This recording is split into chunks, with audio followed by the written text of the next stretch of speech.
This is an interesting way to pass the time for you, or at least it will get more interesting once we start talking about football. Let's get back to Carlos Dunlap. Let's do it. On his way to Seattle, he wanted out. B.J. Finney and a seventh-round draft pick become the compensation for the Cincinnati Bengals. Well, let's look at this first from the Seahawks angle. We wondered why they weren't in on Everson Griffin. Well, now we know. They were in on Carlos Dunlap. And I don't know what they're getting. I was on KJR radio last night in Seattle. I do a spot there every Wednesday evening, my time, late afternoon, their time change and all that. And they're like, well, what are they getting in this guy? Is it better with him, or would they have been better off with the draft pick and BJ? I don't know. I mean, they're the ones who are scouting the guy. They're the ones who are making the decision that he's still got gas in the tank. The problem is you get a pass rusher at this stage of his career. You don't know what you're getting, Chris. Yeah, no. There's only one way to find out. You put him on the field and you see. No, you're right. I mean, I'm sure they did their due diligence. I mean, there's evidence out there of what he looks like. You know, that's partly what I do. You know, when I saw the trade happen yesterday, that's what I did. I went back and I said, let me start watching some Carlos Dunlap plays just to get a look for him, just really study and hone in on him. You know, I think they made the right move here. First off, 7th-round pick. You know, you're not going to get that type of player for Carlos Dunlap. I mean, it's rare. I understand it can happen. But they're in the middle of a Super Bowl run, and I think they look at it and go, wait, this year is up for grabs, and we're good, and we arguably have the best player in the game as far as Russell Wilson's concerned, so let's go for it. You know, Dunlap fell out of favor in Cincinnati, but I'll say this, Mike, just from what I watched, you know, he doesn't play a ton, but it speaks a lot that when it's an obvious passing down, they put him back in, right, even though he's fallen out of favor, and he does still have some juice left. There's no doubt. He's better off the edge than anybody Seattle has. I can say that confidently. And, you know, that's not a bold statement. It's a low bar. It's a low bar. Exactly right. But I do think it'll help their football team in the run defense and pass rush, because I think he can do either one, even though I know they're a little mad at him the way he played run defense in Cincinnati.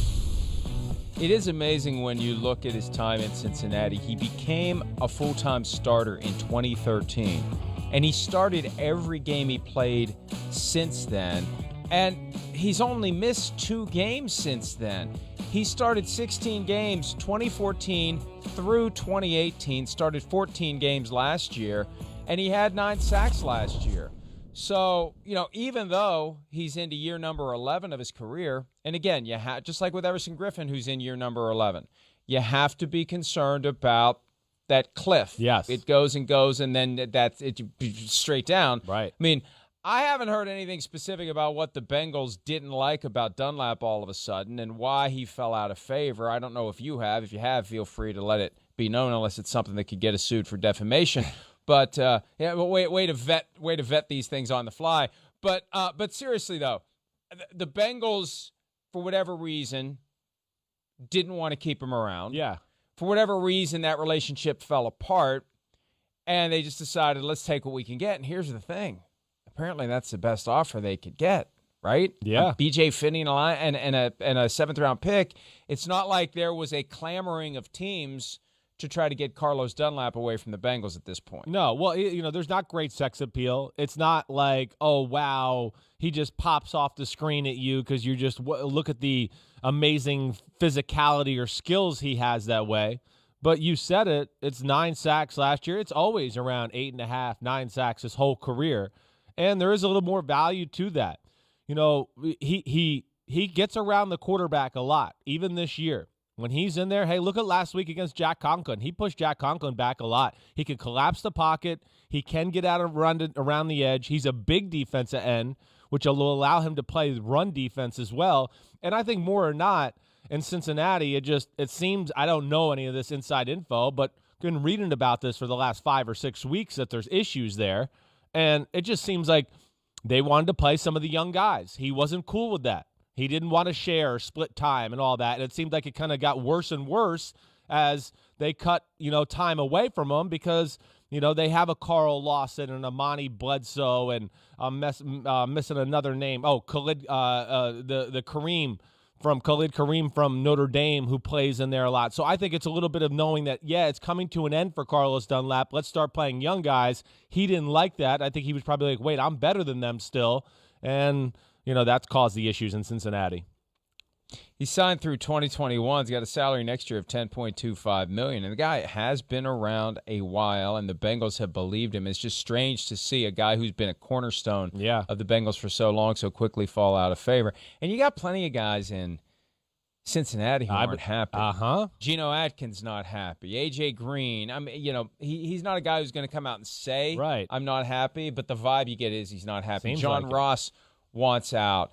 And usually, and this is a point Shereen Williams made last night, and I wasn't aware of this, that was the first trade made by the Bengals in season since Carson Palmer in 2011. Wow. And before that, in-season trade was like 1985 or something like that. This isn't something the Bengals do.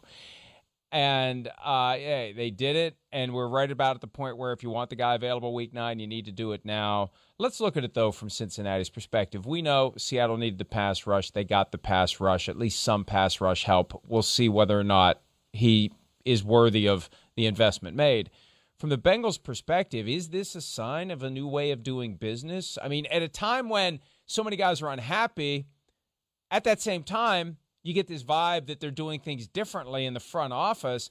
It's hard to reconcile the two because you've got a locker room with disgruntled guys, but you do have maybe a different vibe from the perspective of how the team is being managed. Well, yeah, it does. It seems like maybe it's going to be a hair more aggressive. They seemed a little bit more aggressive in the offseason this year as far as free agents and things like that. So maybe this is a new wave. I mean, again, I think the time is now for Cincinnati to make some moves. You've heard, I know we're both in agreement there. I've been saying that. It does seem like they're trying to kind of flip their team over. And A.J. Green, where he's at and his part of his career, I don't know why they wouldn't be calling teams and seeing what's going on there. Start acquiring assets. You got a little core of good things around Joe Burrow already. You do.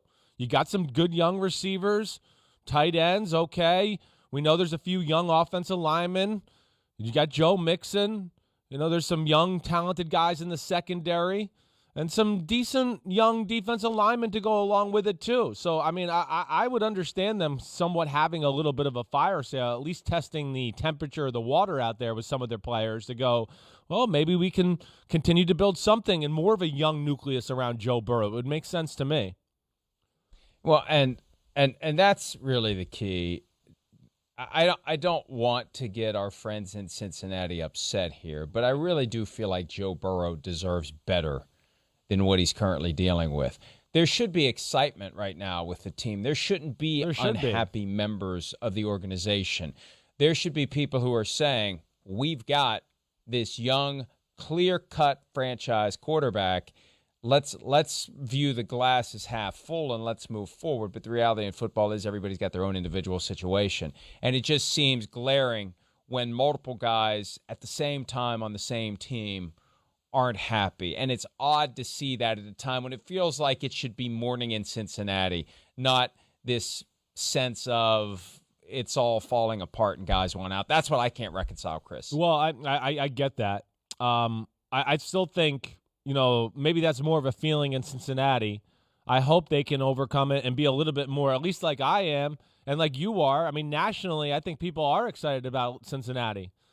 Joe Burrow, I mean, what he's doing, I mean, again, I don't care that they lost the other day. Joe Burrow was phenomenal in that football game. I mean, the game and the team, it's about Joe Burrow already. I mean, they just go, damn, Joe, drop back 45 times. You got to throw for 404 touchdowns, and maybe we can win. I mean, that's really how they're playing. I mean, that just says what he is. But I think you have a faction of guys who are part of that old regime, right, Mike, who are just, they sense it's kind of a new era, and they're stuck in between. Guys like A.J. Green and Geno Atkins and John Ross, who probably just wants a new start altogether. But, I think those guys see it like, hey, my time might be coming to the end here. You guys are rebuilding something new here. Let me get out of town and maybe, get on a shot and get on a part of a team that has a chance to be a winner here in the next year or two and do something like that. Hi, I'm Mike Tirico, and thanks for watching. Make sure to hit subscribe for the latest news and highlights from NBC Sports.